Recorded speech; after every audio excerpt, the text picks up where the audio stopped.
Menteri Perdagangan Zulkifli Hasan membeberkan penyebab harga telur naik beberapa waktu terakhir. Salah satunya karena banyak pengusaha telur yang bangkrut. Penyebab lain adalah sebagian besar indukan ayam diremajakan atau dipotong sehingga membutuhkan waktu untuk mengejar produksi. Kemudian harga pakan berupa jagung juga naik. Karena adanya kenaikan harga pakan ayam mencapai Rp10.000 per kilogram. Mahalnya harga pakan ternak tersebut karena adanya kelangkaan bahan baku yang sulit didapat. Dalam usaha peternakan, biaya produksi terbesar adalah dari pakan sekitar 70%. Salah satu komponen utama bahan pakan ternak unggas yang terbesar adalah jagung.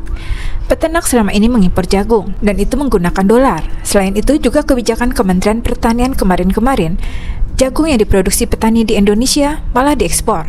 Hal ini membuat peternak bingung dan pemerintah tidak bisa lakukan intervensi pabrikan. Forum Peternak Layer atau Petelur Nasional mengaku kesal dengan kebijakan Kementerian Pertanian terkait impor jagung untuk pakan ternak itu. Pasalnya Kementan dianggap kontraproduktif karena mengajukan rekomendasi namun menyangkal kelangkaan jagung di pasaran. Presidium Forum Peternak Layer Nasional Kimus Barmesdi menganggap sikap kementerian ini tidak adil. Di satu sisi, Kementan terus mengimbau peternak layer untuk meningkatkan produksi agar tak perlu dilakukan impor daging maupun telur ayam ras. Tapi di sisi lain, Kementan seakan menghambat turunnya surat rekomendasi impor yang telah disepakati karena adanya kontradiksi dalam internalnya. Peternak ayam petelur menyebut kenaikan harga jagung berdampak pada harga telur, sehingga harga telur mengalami lonjakan di sejumlah daerah. Lalu, apakah peternak tidak bisa membuat formula pakan? Ini sudah dilakukan dari dulu, akan tetapi efektivitas masih jomplang karena pakan jadi dari pabrikan hasilnya lebih bagus untuk ayam petelur. Alasan yang kedua adalah telur bukan bahan asal hewan yang adaptif. Walaupun telur bisa dikatakan bahan dasar hampir semua masakan di dunia, tetapi sangat rentan. Contoh, daging bisa disimpan berbulan-bulan hingga bertahun-tahun dalam lemari pendingin khusus atau freezer. Sedangkan telur dibutuhkan berbagai tahap di rantai distribusinya.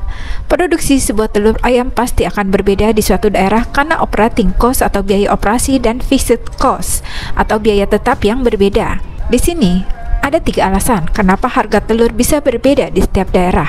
Yang pertama, produksi pakan ayam, vitamin, dan lain-lain yang lebih terfokus di Pulau Jawa. Hal tersebut menimbulkan harga telur pasti lebih murah dibanding di pulau lain. Karena untuk daerah lain memerlukan biaya transportasi untuk mengangkut pakan ayam dan kebutuhan lain sehingga menimbulkan kenaikan harga.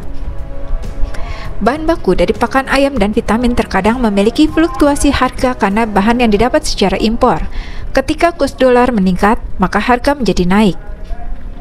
Begitu pula sebaliknya, jika dolar menguat, maka harga menjadi turun.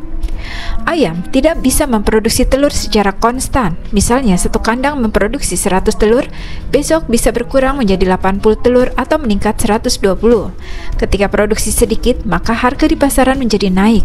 Begitu pula jika ada penyakit atau hama yang menyebabkan berkurangnya produksi telur ayam. Apalagi ketika sedang ada perayaan hari besar seperti Idul Fitri, Natal, Imlek, Galungan, atau sebagainya, maka semakin banyak yang membeli telur. Hal tersebut membuat harga menjadi meningkat karena suplai lebih sedikit dari permintaan. Tentu kalau ini berpengaruh oleh penjual di tahap akhir. Ketua DPR RI Puan Maharani pun menekankan pemerintah untuk segera menemukan solusi demi mengatasi lonjakan harga telur ayam yang kini naik di pasaran. Langkah-langkah strategis menurutnya krusial diambil agar daya beli masyarakat tetap terjaga untuk memperoleh bahan pangan. Pemerintah perlu segera mencari solusi efektif dan tindakan nyata untuk mengendalikan kondisi yang memberatkan rakyat dan tidak boleh membiarkan harga daging ayam dan juga telur terus melonjak karena akan memberikan dampak yang signifikan pada kehidupan sehari-hari masyarakat Indonesia dan juga berdampak terhadap pedagang kecil dan pelaku usaha mikro kecil menengah atau UMKM.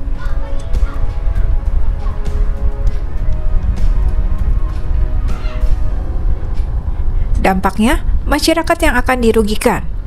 Jaga stabilitas harga kebutuhan, ketersediaan stok di pasaran untuk mendukung pelaku usaha kecil, tegas Puan.